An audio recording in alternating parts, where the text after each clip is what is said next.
ಕೊಡ್ತಾ ಇದ್ದಾರಾ ಇಲ್ವಾ? ಕಾರ್ಖಾನೆಯವರು ಅದಕ್ಕೆ ಕೊಡಕ್ಕೆ ಒಪ್ಕೊಂಡಿಲ್ಲ ರೀ. ಕಾರ್ಖಾನೆಯವರು ಅದನ್ನು ಕೊಡಕ್ಕೆ ಒಪ್ಕೊಂಡಿಲ್ಲಕ್ಕೆ ನಮ್ಮ ಜಿಲ್ಲೆಗೆ ಮೋಸ ಮಾಡ್ಯಾರ. ಆ ಮೋಸ ಮಾಡಿದ ಸಲುವಾಗಿ ನಾವು ಸ್ಟ್ರೈಕ್ ಕರೆದಿರೋದು.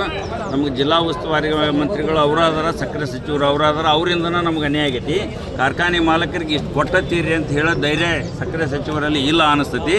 ಸಕ್ಕರೆ ಸಚಿವರು ಬಂದು ಇಲ್ಲೇ ಕೇಳ್ಬೇಕು, ನಮ್ಮನ್ನ ರೈತರ ಸಮಸ್ಯೆ ಆಲಿಸಿ ಕಾರ್ಖಾನೆ ಮಾಲೀಕರಿಗೆ ಇಷ್ಟು ಹಣ ಕೊಡಬೇಕಂತೇಳಿ ಆದೇಶ ಮಾಡ್ಬೇಕು. ಅವರು ನಮಗೆ 3200 ರೂಪಾಯಿ ಕೊಡಲೇಬೇಕು. ಆದರೂ ರಾಜ್ಯ ಸರ್ಕಾರ ಏನು ಅದೇ ದರ ನಿಗದಿ ಮಾಡೈತಿ ಆ ದರದ ಪ್ರಕಾರ ಅವ್ರು ಹಣ ಕೊಡಿಸ್ಬೇಕು. ಅವರು ಕಾರ್ಖಾನೆ ಮಾಲಕರ ಒಪ್ಪಲ್ಲ ಅಂತ ಜಿಲ್ಲಾಧಿಕಾರಿಗಳು ಹೇಳ್ತಾರೆ. ಜಿಲ್ಲಾಧಿಕಾರಿಗಳು ಅವ್ರು ಒಪ್ಪಲಿ ಬಿಡಲಿ, ನಾವು ಜಿಲ್ಲಾಧಿಕಾರಿಗಳು ಒಂದು ಮಾತು ಹೇಳ್ತೀವಿ. ರಾಜ್ಯ ಸರ್ಕಾರ ಈ ಮೊನ್ನೆ ಮುಖ್ಯಮಂತ್ರಿಗಳು ಏನು ಆದೇಶ ಮಾಡ್ಯಾರ ಅದಕ್ಕೆ ಎಷ್ಟು ಹಣ ಬರ್ತೈತಿ ಅಷ್ಟು ಕೊಡಲಿಕ್ಕೆ ಕಾರ್ಖಾನೆಯವ್ರು ಕೊಟ್ಟರೆ ಚಲೋ ಮಾಡಬೇಕು, ಇಲ್ಲ ಕಾರ್ಖಾನೆಯವ್ರು ಚಲೋ ಮಾಡಬೇಡ್ರಿ ಅಂತೇಳಿ ಒಂದು ಆದೇಶ ಹೊರಡಿಸ್ಬೇಕು. ಆ ಆದೇಶ ಪ್ರತಿ ನಮಗೆ ಕೊಡಬೇಕು ಜಿಲ್ಲಾಧಿಕಾರಿಗಳು. ಅದನ್ನು ಅವ್ರು ಕೊಟ್ಟಿದ ನಂತರ ನಾವು ಮುಂದೆ ಹೋರಾಟ ಹೆಂಗೆ ಮಾಡಬೇಕು, ಏನು ಮಾಡ್ತೀವಿ. ಅವ್ರು 3200 ರೂಪಾಯಿ ತೊಗೊತೀವಿ.